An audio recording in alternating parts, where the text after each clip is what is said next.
হাওড়ার বালি station subway থেকে শুরু করে Jessore road, airport, VIP road, এই হাঁটু জল, দুর্ভোগের চরম যাত্রীরা।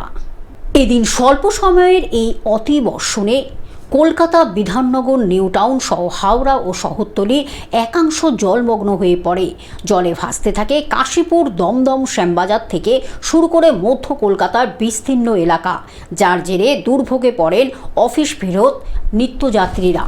ভিআইপি রোডের হলদিরাম, চিনার পার্ক, কলকাতা বিমানবন্দর এলাকাও জলমগ্ন হয়ে পড়ায় গাড়ির গতি কমে যায়।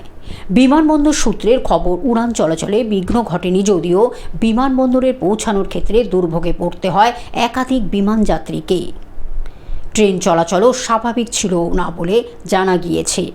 হাওড়া থেকে কৌশিক ঘোষের রিপোর্ট, গ্লোব নিউজ।